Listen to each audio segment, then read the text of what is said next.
Hey everybody, it's Eric. If you haven't heard about Anchor, it's the easiest way to make a podcast. Let me explain. First of all, it's free, and I absolutely love that about Anchor. There's creation tools that allow you to record and edit your podcast right from your phone or computer, and Anchor will distribute your podcast for you so it can be heard on Spotify, Apple Podcast, and many more. You can make money from your podcast with no minimum listenership. In other words, you can start making money as soon as possible. It's everything that you need to make a podcast all in one place. So if you're interested in starting your own podcast, remember to download the free Anchor app or go to anchor.fm to get started.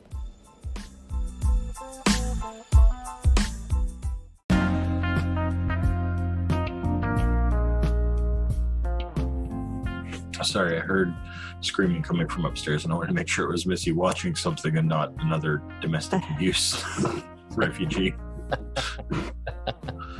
Yeah. Missy put a sign out front. Missy's Rescue and Refugee. Right, battered women welcome. Yeah. Superhero services available. That's my baby. That's right. That's right. I imagine you guys are a little gun shy. A little bit. Just a little. Well, welcome to the show. You, me, your mom. A show where three people sit down to talk about, well, whatever they want to talk about. I'm your host, Eric. And we're joined today by our other two hosts, my best friend, Brandon. Hey. And my mom. Hello. Her name is Sandy. How are you guys?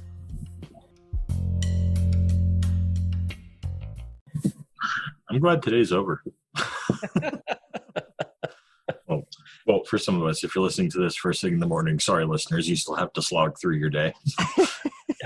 I'm still slogging through my day. I haven't been to sleep since day before. Like, I got up yesterday morning. Fun. Well, I know. So that's what happens when you live through the Saharan dust and your asthma starts kicking in. Ooh. There is no sleep for the wheezers. You wound up to the hospital, right? I did. I had to go for a breathing treatment. And I tell you, it's a lot different right now during COVID. So like you have to go in by yourself. You can't take anyone with you. So I literally had Macon drop me off at the emergency room door. And you walk in and normally, they have that space where the front door just kind of swishes open. Then you have like this space, and then the next front door whooshes open, and then you walk in. Well, in that space, they have a desk, and you stop there. That's where you sign in, and then they walk you back, and they put you in a room, and they close the door. And then everything comes to you. You don't go to it. So like, you go in with breathing, and I go, hey, I'm having an exacerbation of my asthma. I need a breathing treatment. And they go, oh, well, you are older, so now we have to do chest x-ray, do EKG, we have to do all your blood. Literally, I think they were taking blood, like donating, but didn't tell me for the lab stuff. You're like the guy off of Indiana Jones' Last Crusade, shrivel up, Yeah, I was shriveling up. They took all those tubes of blood. I really just needed a dadgum breathing treatment. But they brought everything, including the x-ray, to me.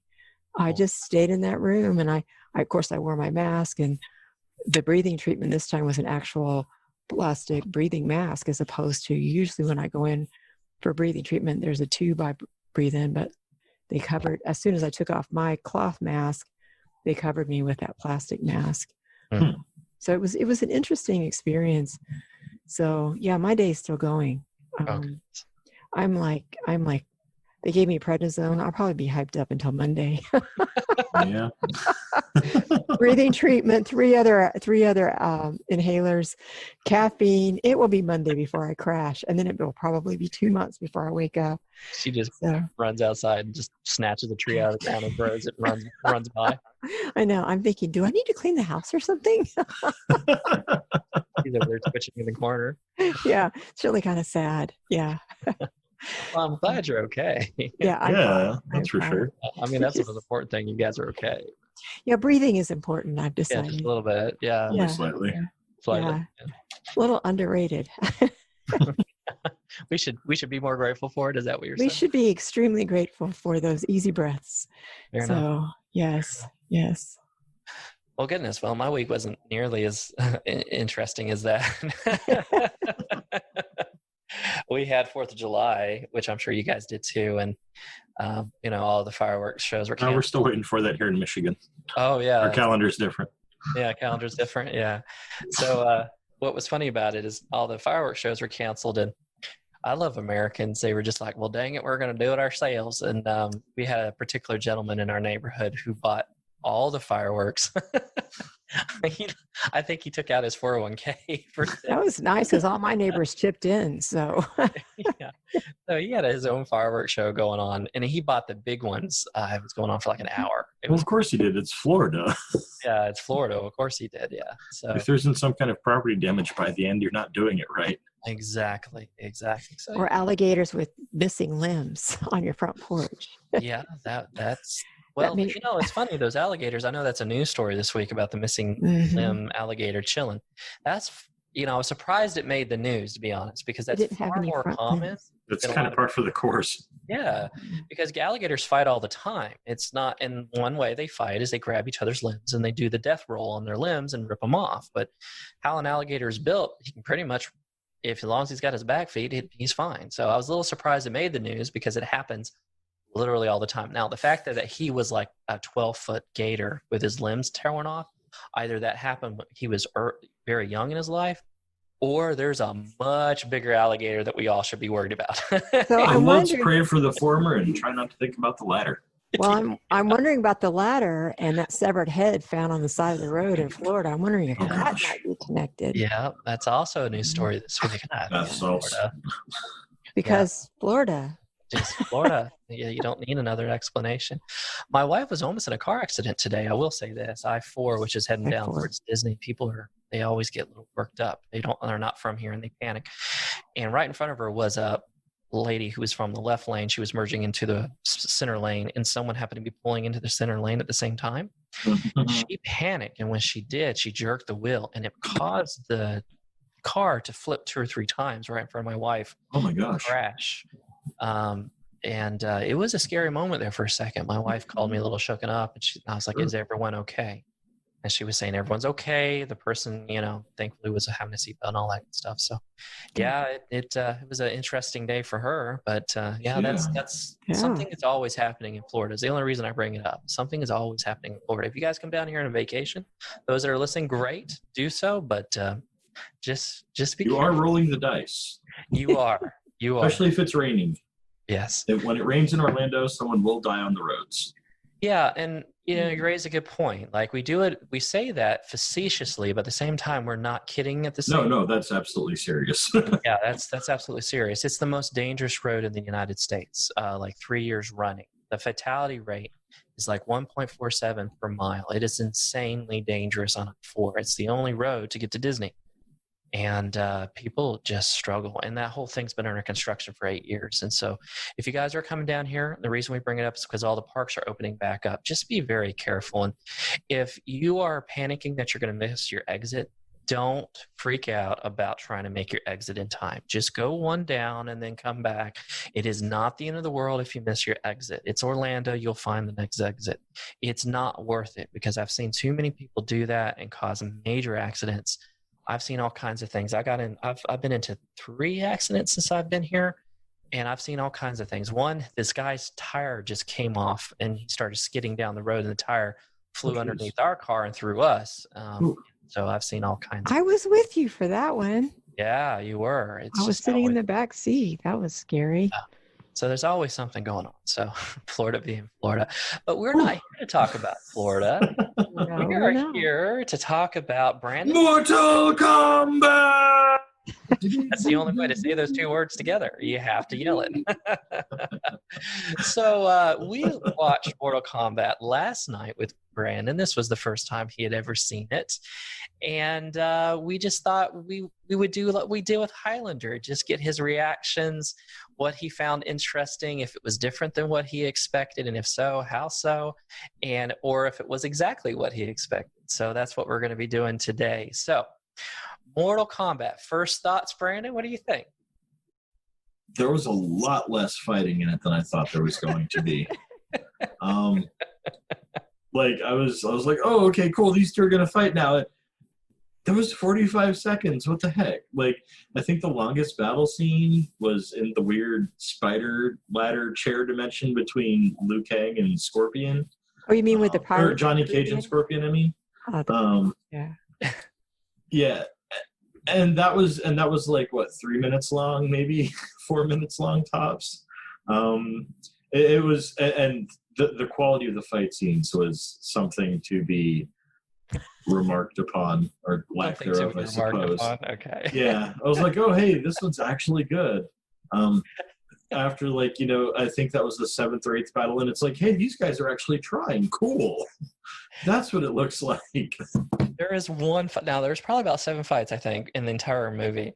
And there's one fight that's actually worth watching. And the rest of them, it's just like there's Power Ranger Saturday morning fighting. And then there's like ever so slightly above that is Mortal Kombat. I don't know. I mean, some of those Power Ranger fights were really good, man. Yeah, and there wasn't really that much aggressive posing in this movie, and that would have at least improved the fight scenes. Well, I want explosions every time they pose. I didn't even get that. I mean, I guess Power Rangers does have that.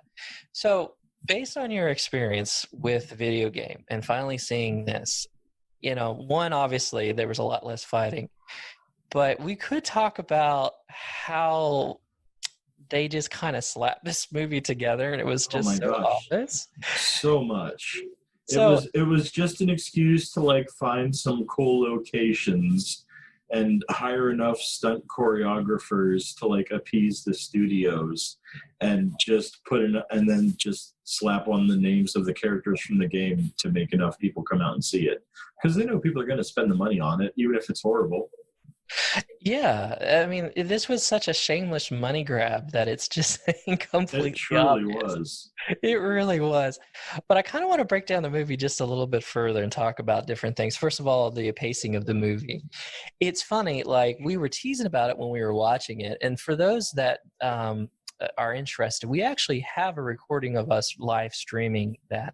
You can actually find that. We're going to drop a second episode this week. It's the bonus episode for the live streaming of Mortal Kombat.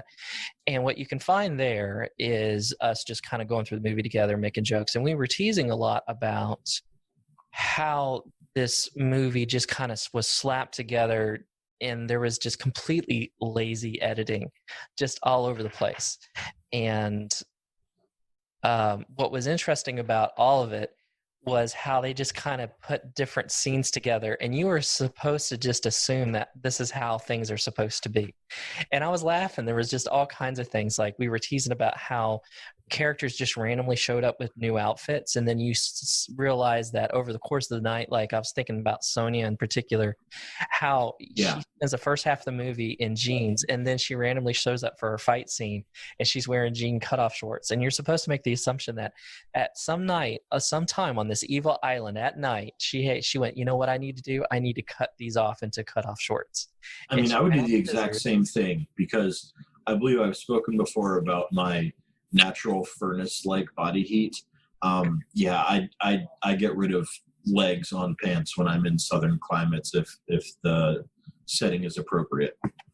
But that doesn't explain her change into that freaky dress and the teased out hair.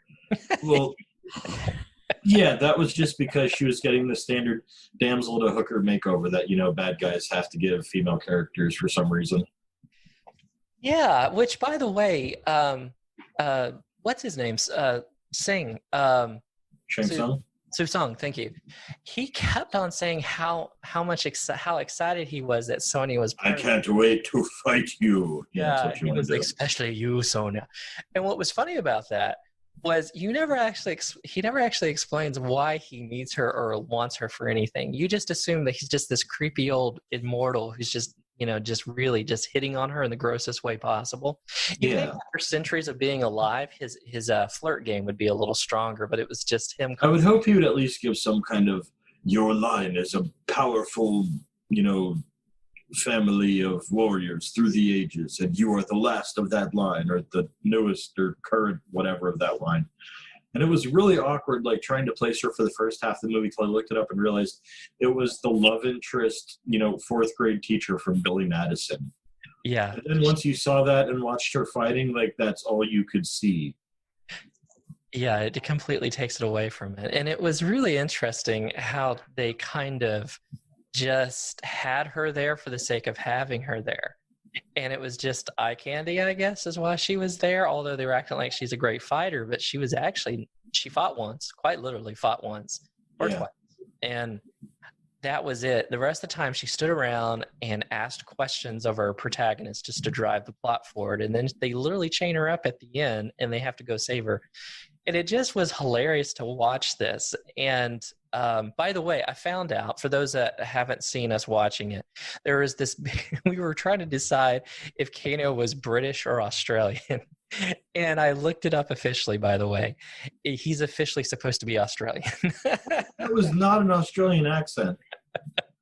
Yeah, I thought he was. At first I said he's Australian because I remember, but he's... Yeah, I remember you said that too, and I was listening. I was like, no, it isn't. He's like Cockney street trash. Yeah, he's Cockney street trash, which leads me not only to like the obvious, just obvious sexism of the one main female character, but the casting of this movie in general. So I know that I teed you up a little bit because every now and then I would drop some kind of funny hint to you about how the casting was so bizarre in this movie.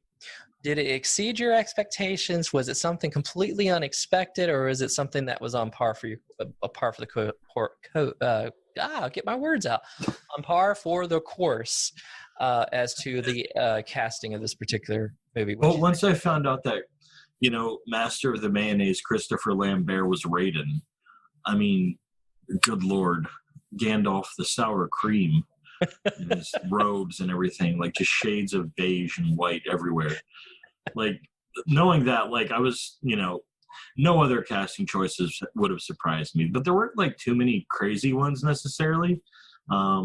Besides Christopher Lambert, that was special. But just the giant CGI Goro was something to behold. It wasn't CGI. He was, or not CGI. I mean, but yeah, the practical effects. Yeah. And yeah, that was interesting. I like there was just the wooden acting, the awkward transitions, the forced. There's a lot of assumptions to be made in this movie, just like forced story plots. Like, so like, are Sonny and Jax like mercenaries? Are they cops? Are they federal agents? Like, I kind of missed that in the beginning. They look like they're with some kind of unit or agency or group. That's the thing. The movie never explains it. Right. And it never explains like the animosity. Like, did it between Kano and Sonya? Not once. Like, did he kill her father? Did she dump him in college? Did she put out a cigarette in his eye, which is what needed to get like the weird like flesh steel cyborg red shiny eye thing? Like, what? I have so many questions, and I know that they're never going to be answered. And I could probably look it up in the Mortal Kombat, game lore, but I want the movie to explain it. Dang it. Exactly. So this movie, what's so amazing about this movie was they were like, the people who will get it. The rest of y'all, you're just here. It's fine. And I thought it was funny because we made a joke about how Liu Kang constantly looked confused throughout the whole movie. And I think I fell out of my seat when I went, basically, well, he looks confused. It looks like he doesn't know what's going on. And I remember Brandon specifically saying, well, I don't know what the hell's going on. And that pretty much sums up this entire movie. Was Liu Kang is the audience. Yeah, the whole movie he looks confused because he's legitimately confused. You wonder if that actor was like just simply told, stand here and stuff will happen. And that's kind of how this movie plays out. Just stuff happens with no explanation. Like they randomly, like for instance, Johnny Cage's character, they're going through a hallway. It cuts, the edit cuts, and then it comes back to him. He's just randomly holding a torch. Yeah. There's other cuts in this movie that are hilarious. Like they come into a hallway, and it's just one long hallway, and they're looking for someone. And he goes, I don't remember this from last time. And so the camera pans around the characters like there's going to be multiple passages. But when it pans or at least that, like, the doorway that they just came through vanished or something like that. But it pans around and it comes right back to the only way they can go forward. It's amazing. So yeah, it's just the weirdest thing where they just assume that you understand what's happening. And for the gamers out there, they might understand. And I watched my friend play Mortal Kombat a lot growing up, and I played it. I was just always terrible at fighting games, so I just watched more than anything. So I know vaguely the story behind Mortal Kombat. Although now that we have like Mortal Kombat 12 or whatever, how many numbers they have, the story is a lot more complex than it used to be. But I remember it being really kind of like there's some basic story there. So to flesh out a movie, they just assume that you know about all this. Like a great example, Sonya and Drax. What's funny about this movie was Drax is a beloved character. You see him for like 30 seconds in this movie, and she just leaves, and just leaves him behind, and you never see him again. He's a beloved character. Jax. She gets on this like weird, like ancient, battered Asian Viking war vessel, like ship, boat thing with tattered sails. You know, they sail off into the ocean. At one point, you know, the bad guy of the film does this weird ritual, and there's a flaming skull and CGI dragons that come out of the constellations of said skull and wrap all around the ship. And then, you know, they're sailing into this weird, like, island rock, you know, rock formations that are an island that weren't there before. And she doesn't understand why Jax isn't responding on the walkie-talkie. Honey, how good is the range on those? Like, unless he was following in a, you know, some kind of speedboat beside the ship to begin with, they weren't within sight of land when he did the, you know, skull magic dragon thing. Yeah, it's so bizarre. Now, I know a little bit about the backstory. Like, you know, the island's supposed to be like in between realms. Realm's another word for universes, basically, right? Mm-hmm. Right. So it's like a you know, bubble like between two realms. Right. I don't know that because I watched the game being played, but you know, regular moviegoers are not going to understand what in the world is happening. And what's funny about it is they make a big emphasis that Sonya doesn't understand that they entered into a new realm of the universe. But they don't bother explaining it either. So yeah, no. Like on the radio going, "Can you hear me, Drax? Can you hear me, Drax?" And they just keep calling it Outworld. Outworld. Yeah. It's like, cool. Is that like, is that where the next crappy rave is going to happen? Because there's about 37 of them in this movie in some way, shape, or form. I know. And it's like every 90s movie has a rave scene, which is, of course, we have in this movie. And I know and going back to the beginning all over, but yeah, like, and the first one that we come to, when Sonya and Jax are just like barreling through this rage, just like smacking people with their guns, bashing them with batons and nightsticks. These are just, you know, industrial crust punks at a metal show, you know, just getting the crap beat out of them for no reason by these two, I don't know, vigilante Blackwater wannabe people. Yeah. Because again, the movie doesn't explain their group at all, why she's busting into a rave and beating up people that are just dancing. There's no explanation for that. Like, she could just simply say, "Excuse me, please. Can I get past you?" Excuse me. She doesn't. Mm-hmm. Or everyone leave the building. This is a dangerous scene. She just starts beating people up randomly that is dancing. You know, it's just weird choices like that, right? That is just fantastic. There's no explanation. And so you have these characters making weird things. Like Luke Cage may make the most sense narratively, but the rest of them are literally Johnny Cage, Sonya, all of them. They're just there for the sake of being there, right? It's just pure pandering to people who know about Mortal Kombat. What I also loved about it was how it's implied that it's a tournament, right? So there's the official tournament scene, like they have the really pretty battle arena out on the beach, which, by the way, that's a nice touch for a bunch of men to take the time to make a nice battle arena on the beach.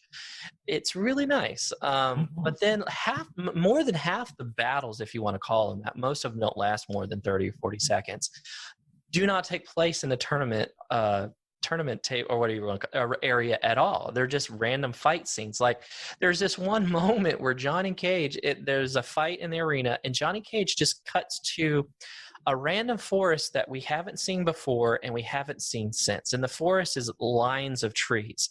I don't know where that would be on this island. It's just some random tree farm. It's literally what it was. It was a tree farm. Because they're all perfectly in rows, spaced far enough apart that you wouldn't or shouldn't be able to see anyone mysteriously cartwheeling out from behind one of them. Yeah. So what was funny is he's out there in this random forest with no explanation. Remember, we have cut to this tree farm.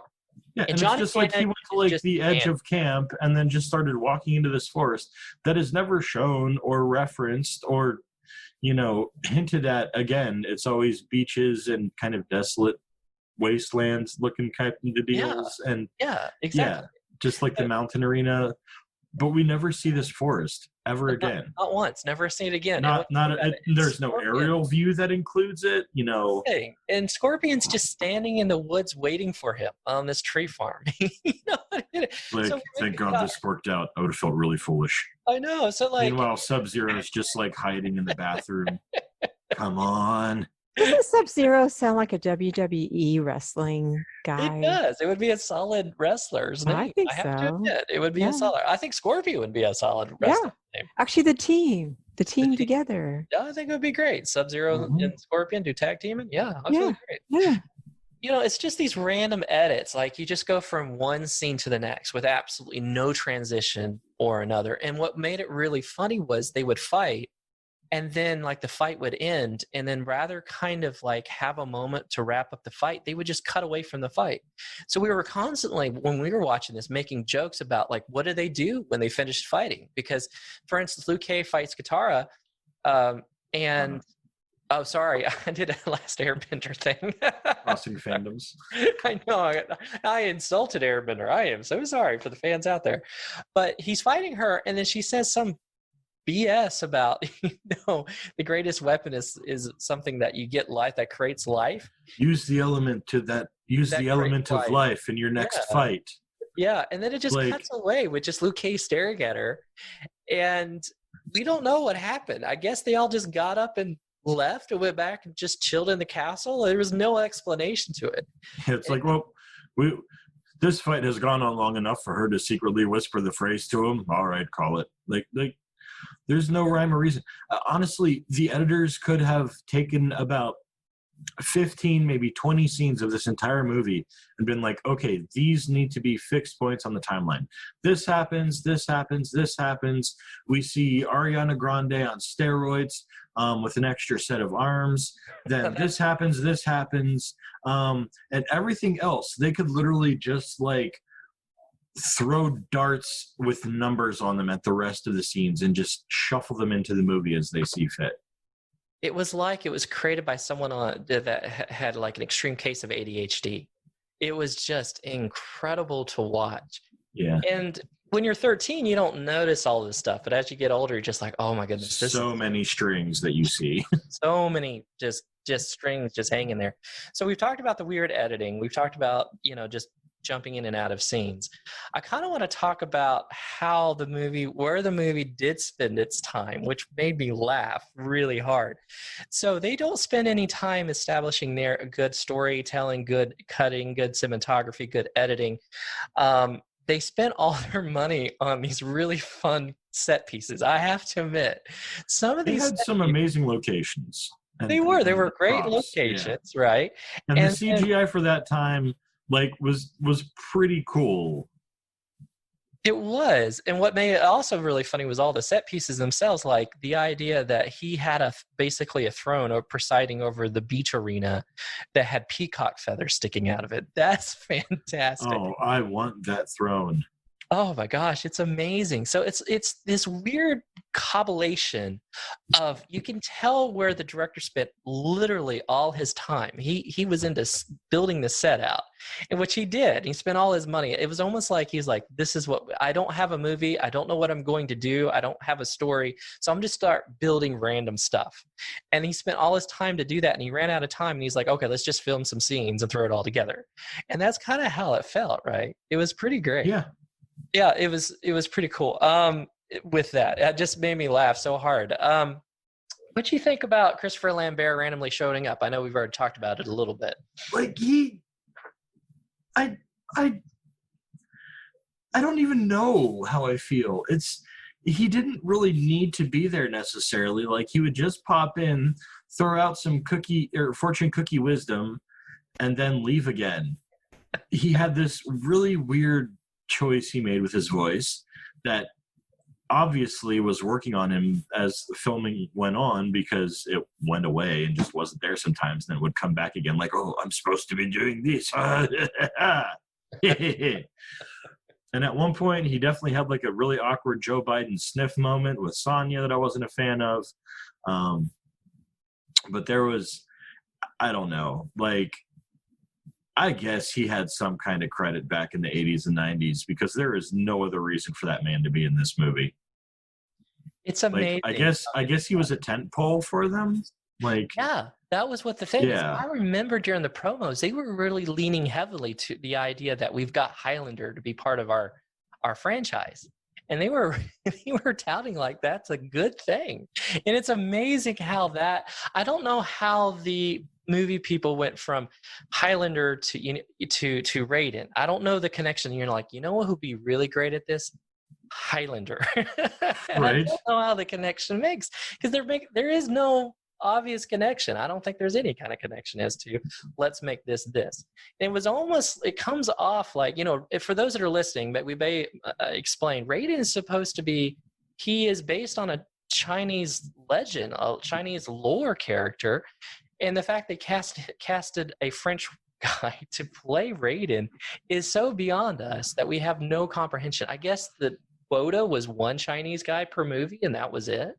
yeah. And they were really like leaning into the fact that Christopher Lambert is going to be part of our franchise. I do want to spoil it a little bit. They recast him in the sequels. By the way, Brandon, if you don't know that there's sequels, there are sequels. Oh, I'm aware that there's at least a Mortal Kombat 2. Is there a Mortal Kombat 3? There is. Oh, that just has to be utter trash. I can't wait. Oh my gosh. This is, by the way, we just Like, if this is the first one, the third one is going to be just like cardboard cutouts being smashed against each other in the battle scenes. They're just going to make the noise from Game of Thrones, where he's talked about his cousin Tiani. Dude. So yeah, pretty much. It's gonna be, but yeah, and he gets recasted. It's really funny. So even the person they were leaning heavily that we got Highlander to be part of our franchise, he's not even around anymore. He gets recasted, which is really interesting.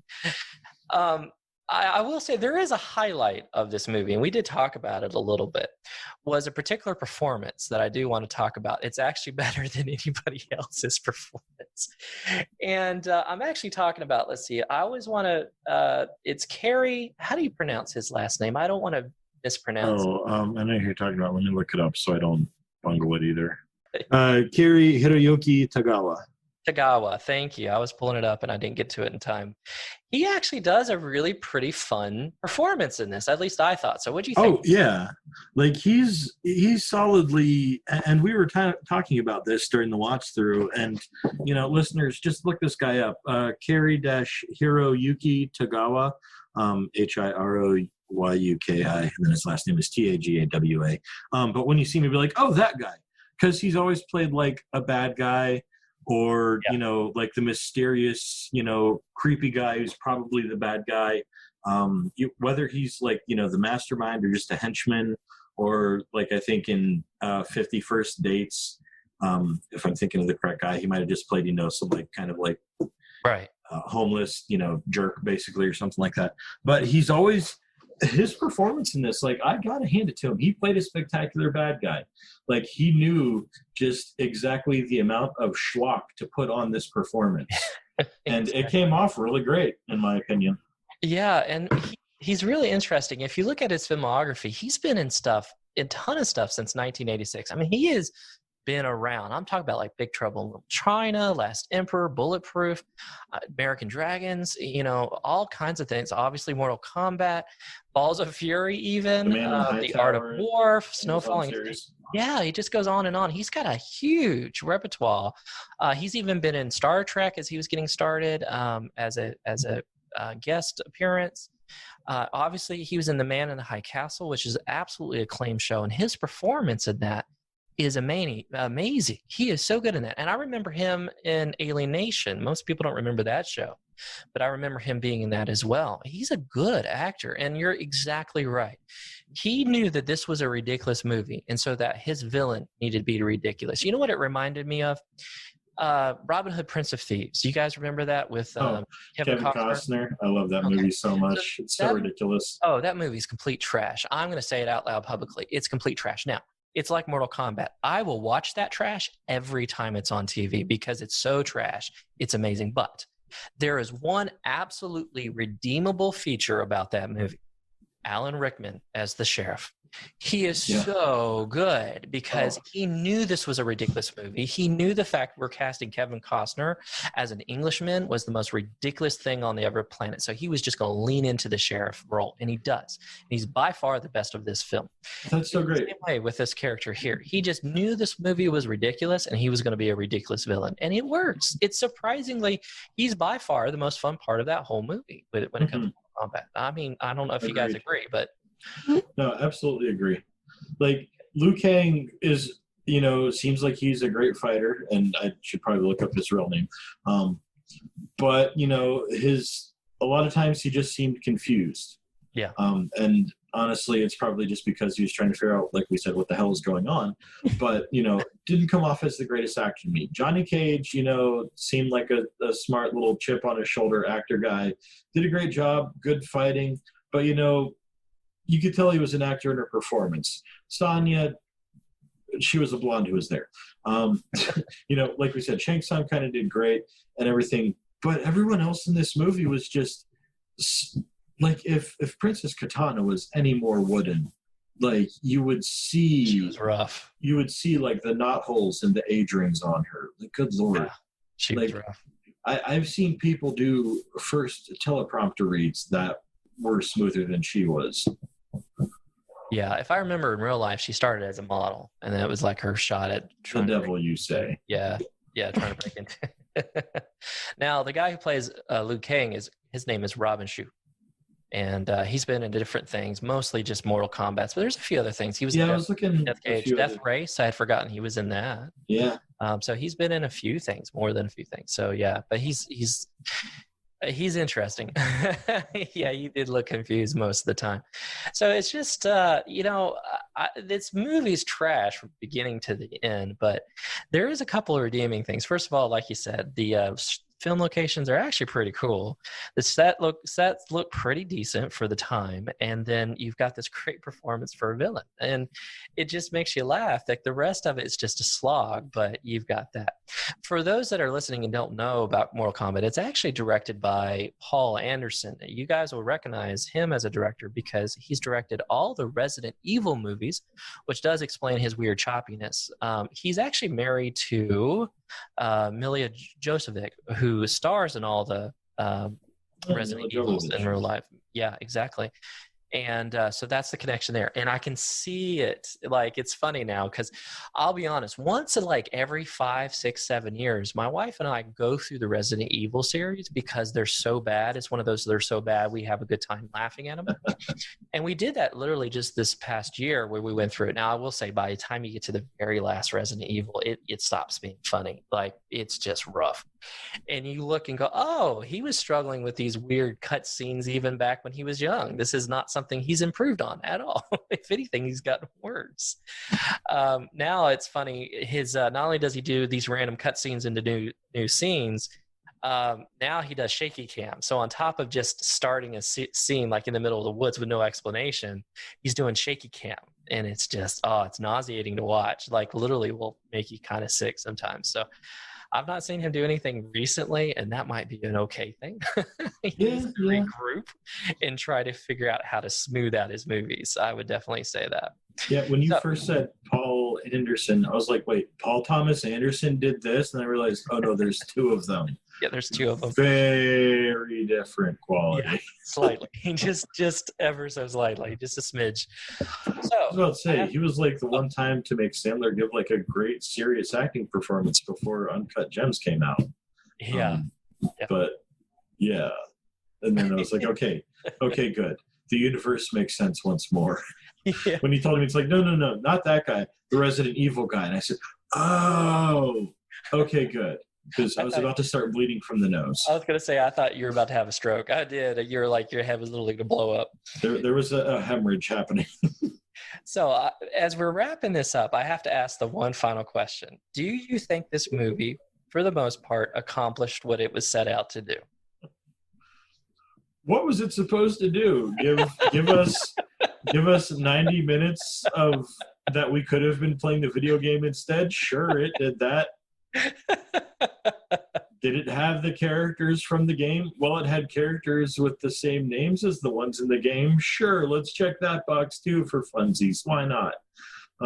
Let's see. Did it leave us confused and wanting more and really like cackling at the awkward Power Ranger stance that the 5 main characters take at the end of the movie when the Emperor shows up? Oh, by the way, guys, there's like an evil Emperor that is kind of alluded to and makes an appearance in literally the last 15 seconds of the movie. Skeletor just fell into it by accident, yeah. Yeah, and then Liu Kang and Princess Katana, and yes, Princess Katana, not just Katana, but Princess Katana. You got to make that distinction, yeah. That's right. Yeah, that's super important. And Sonya and Johnny Cage and Master of Mayonnaise Raiden are just standing in a line, and I'll go, yeah, and like pull the Power Rangers pose. I fell out my chair.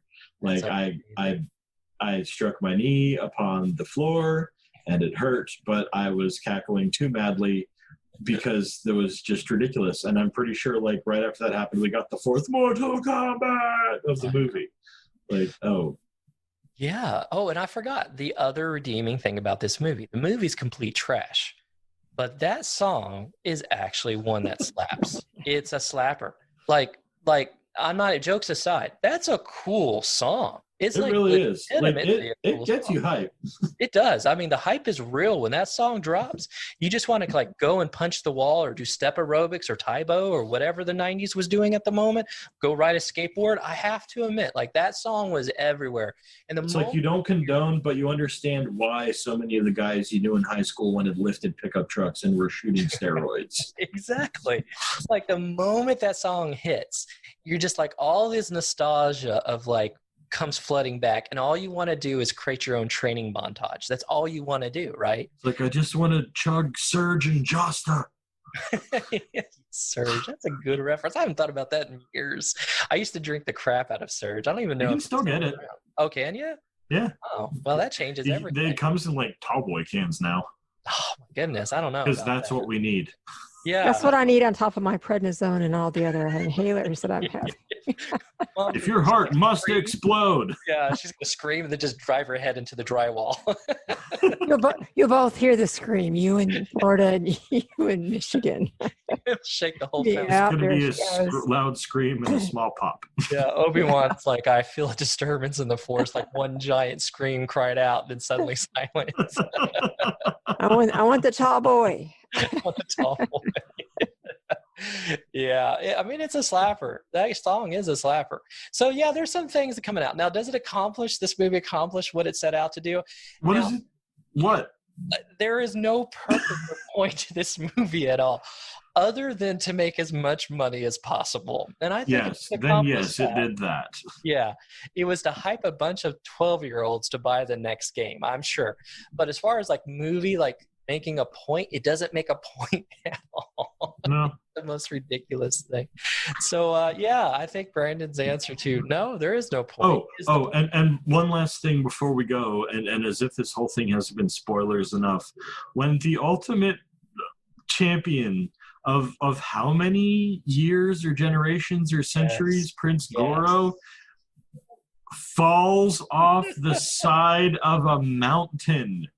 Like, okay, Johnny Cage gives him a little kick, little helpful shove there, but straight off the side of a mountain.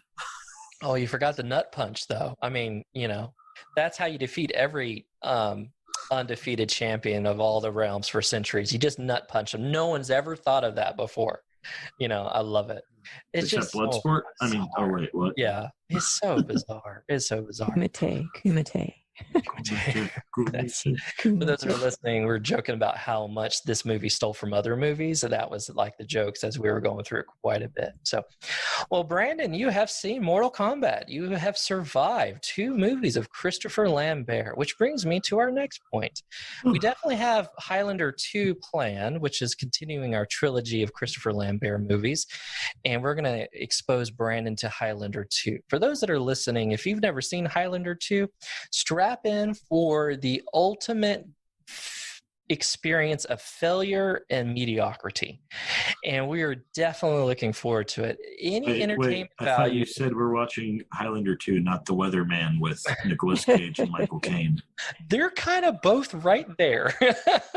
Like, I know that I just took us off in a way different direction, but if you just want to see an adequate man being absolutely a failure in every aspect of life, just watch Nicolas Cage be a horrible person. Not intentionally malicious, but just being really crappy at life. Just The Weatherman.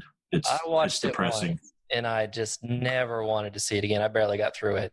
But yeah, it's a good comparison. I will say any entertainment value that you got out of Highlander will not be found in Highlander 2. It's so bizarre. The choices that are made in this movie are jaw-dropping. And I will not spoil it. I will say that it implies time travel, aliens, electromagnetic shields around the planet. Oh, just stop now. Yeah, it just let me learn the rest. Oh my gosh, someone watched Blade Runner and just made all the wrong choices. So we're going to definitely be looking into that. It might not be immediately, but we're going to look into doing that sometime in the future, getting Highlander 2, because we definitely got votes from those out there that they want us to see Highlander 2, and I'm looking forward to that. I love to see Brandon squirm in his seat. It's just so much fun. So I think we're going to wrap it up there, and thank you for joining us. If you guys want to sit down and watch Mortal Kombat with us, definitely check out the next episode. It's going to be our bonus live stream of that. It's really easy to watch it with us. All you have to do is pull up Mortal Kombat on Netflix, which is where it is right now. 2 years from now, I don't know where Mortal Kombat is. You're on your own, but for now, it's on Netflix. You can just pull it up. And on the other episode, I say 1, 2, 3, and play. And when I say the word play, you'll push play, and you can actually watch it with us, and it'll be like us, or basically some friends just hanging out, making fun of a really bad movie with you on the couch. And we'd love for you guys to join it. There is tons of jokes on there. There's tons of awkward squirming from Brandon as he's trying to figure out what this movie's about, and a lot of really just funny moments that just makes us crack up laughing. So, and there's definitely a moment where I did a thing at the end of the episode. So you guess. And at one point you can hear my brain break as I try to figure out what just happened in this like 2 or 3 minute long fight scene. Well, not the fight scene itself, but before and after it. Just, yeah. Yeah, there was a moment where Brandon goes, was it just me or did this thing happen? And I had to explain to Brandon, he did just see what he happened, and if he had an aneurysm, no one would blame him. So you definitely want to check out the commentary track that we're going to be dropping along with this episode. We hope that you join us for it.